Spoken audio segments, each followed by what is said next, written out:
Hey, do you think Pittsburgh or Denver is a nice fit for Jimmy G? And another question, do you think Jimmy Ward will be utilized differently this season? First one, Jimmy G, Pittsburgh or Denver. What do you think? I don't think so for either. I'm going to be honest. I don't think so at all. He'd be better off in a dome, right? Would Honestly. he? You think so? I don't think he has the arm he used to have. We saw Pittsburgh's frustration, right? Throwing the ball short all the time last year. And I still think Ben has a bigger arm than Jimmy. I just think he wasn't willing to uncork it the same way last year, coming off of an injury. And then Jimmy should go to New Orleans. He should go to New Orleans. I don't know if Sean Payton would want him, but go play in the Superdome, throw a bunch of short passes to players like Michael Thomas. Yeah, but I don't think they want him. And then Denver, like the Denver thing, they're paying Teddy Bridgewater peanuts. I understand that Jimmy's better than Teddy Bridgewater, but then it comes down to, is he better at $25 million than Teddy is at $3 million? I'd venture to say no. So personally, I don't think. And then in regards to do I think Jimmy Ward will be utilized differently this season, I'm going to say no. Yeah, I don't get the sense that DeMeco Ryans in his first year is going to change a bunch of the stuff that Robert Saleh was doing. Why would you? It's working. And you studied under him. He's your main influence.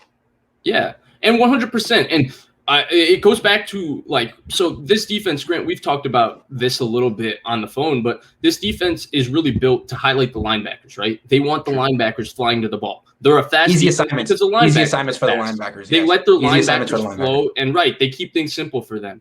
What was DeMeco Ryans, the linebackers coach? He's not going to come in here and say, all right, we're going to highlight Jimmy Ward and Jaquiski Tartt, and we're going to feature them in our defense. No, he's going to stick to highlighting his linebackers. That's true. Good call. Rick Holly says, what does Vish think about virtual training?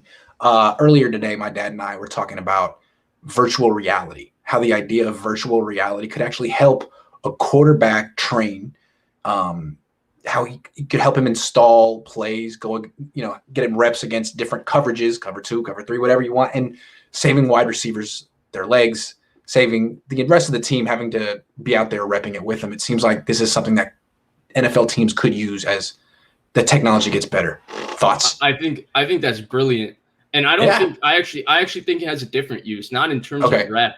I think so. Quarterbacks talk a lot about in their preparation for games, they're just mentally going through plays in their head and how they would progress through visualizing based on how they get the look, right? They're visualizing in their head. This just makes that visualization a lot easier for them. Yes, absolutely. You could install whatever defense that you're about to face on this program. And you can go through every single thing. And you can simulate, J.J. Watt against Mike McGlinchey and the pressure that's going to happen, or you know what I mean. All that stuff could be simulated. That would be really interesting, and I feel like it's going to happen. I would imagine this is stuff that the military already does, and the NFL is so lucrative, and it seems like they're always right there. Like, I don't know. Yeah. If I was invested, the thing that kills me is you get the MLB, which doesn't make as much money as football, but they're so precious with their investments. They'll draft someone in the first round. They don't just throw them on the field and be like, yo, sink or swim, buddy. They'll put you in the minor leagues and nurture you up to the pros. The NFL, they put all this money and resources into quarterbacks, and they're like, all right, you got one off season, you got 12 practices, and then we'll see what you got. It's like, okay. And that's why I think quarterback development is so few and far between. Right. And that's why I don't think these guys even end up developing quarterbacks. I think they just make the job easier for quarterbacks. Yeah. Look at Goff, right? Goff is the classic example. When between Fisher and McVay, we thought the outlook was that McVay developed Goff. No, McVay didn't develop Goff. Goff still has the same problems he's always had. He struggles to process defenses. He's bad in the pocket. He's slow. He doesn't like bodies around him. McVay just made Goff's job a lot easier. And finally, it got to a point where as easy as he could make it, there was only so much he could do, and he kicked Goff to the curb. When you're paying a guy $34 million a year, you can't be dumbing things down. He needs to be expanding your offense and making other players better. Yeah, because the rest of the team isn't that great anymore. And that's why, I think Josh Allen is really the only example we can go to when we say multiple year quarterback development, like the olden days. Watson was 19 touchdowns, 5 picks in 6 games as a rookie before he got hurt. Mahomes threw 50 touchdowns in his first year starting. 50 touchdowns, 50. All these guys. I mean, you could just go through the list. Baker Mayfield was good as a rookie. The system, the offensive line was bad. He was bad. Then you give him a better system, better offensive line. He's good again. To me, that's not development. He's just the same player in worse and better situations. So, I got a question from Raymond Martinez Jr., big friend of the show. What's up, Raymond? Vish, can you articulate why or why not Jimmy should be given credit for the winning record he holds as the starting quarterback? You want to take this or me? Because I feel like this is a topic that you're very. I mean, to me, I always go back to Jared Goff. Like Jared Goff had a really good winning record, and then it kind of eroded in the last couple of years. He's been kind of a 500 mediocre quarterback. I think Jimmy's in the same trajectory. He started off 16-2. It's remarkable. He got a lot of luck. He had a lot of things going his way. He was a good player. He got hurt. Now he's 10-7. His last 17 starts, including the playoffs. So I don't see like this guy who just has this magic ability to win anymore. I think that's kind of in the past. Okay. So I'm firmly in the wins aren't a quarterback stat. But I think the important thing with Jimmy's winning record, and this is why I compare it to a guy like a Matthew Stafford, a guy I'm a big fan of. But you look at Matthew Stafford in Detroit. Jimmy won a lot of games where he played terrible. Just go through the 2019 season. He was awful in the Carolina game. They won that game by 40 points.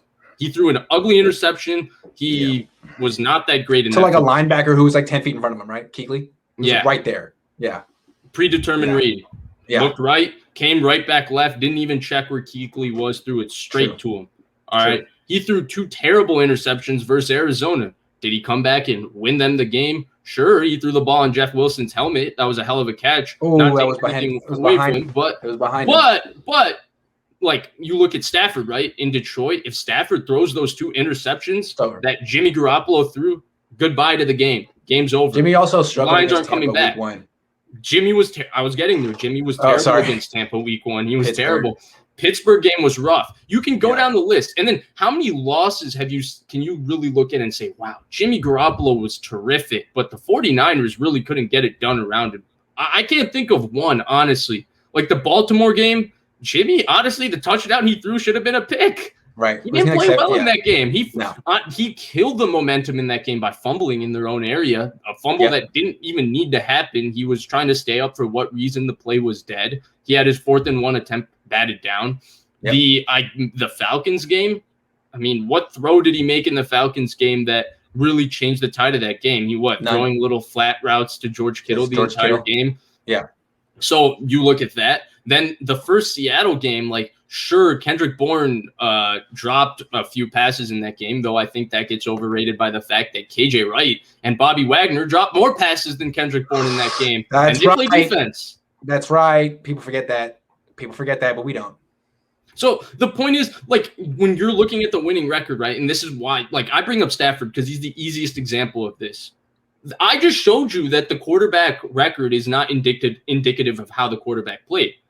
This quarterback played bad in 5 games that he has a 5-0 record in. I could go down Matthew Stafford's career and show you 20 games where the guy just played as well as you could play and the Lions lost.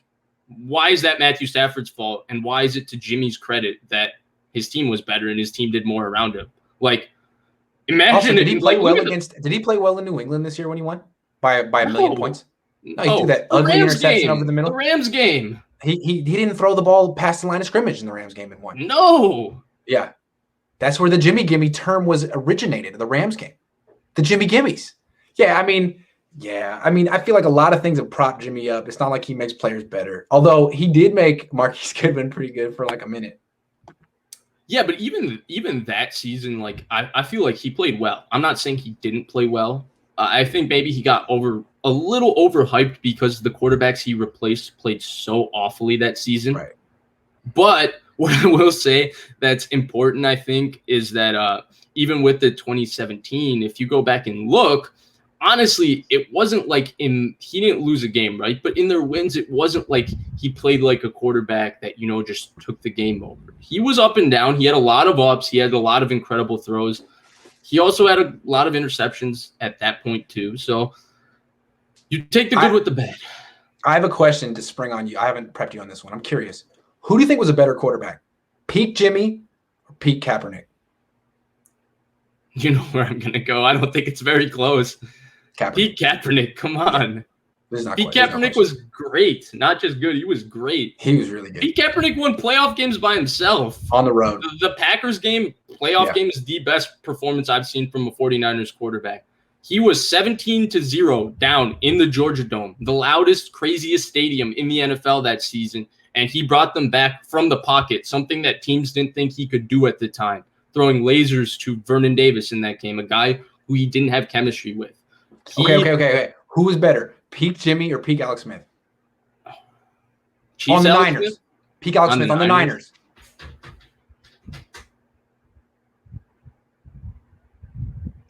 So I think the big difference is that Alex Smith played with Greg Roman, and that was the conductor of his passing game, and Jimmy got the benefit of Kyle Shanahan. Yeah. I think Alex might have been the better individual player because he's just so far ahead mentally compared to Jimmy, and he's so much more athletic than Jimmy. Yeah. Jimmy is maybe the better thrower. Yes. But I think that if you give Alex Kyle Shanahan scheming it up, I think Alex might throw 3 interceptions. If you give Alex the exact same 2019 season, I think he throws maybe 3 interceptions in that season. And wins a Super Bowl. Thank you very much, Vish. I really appreciate you answering these questions on the spot. I didn't prep you for that.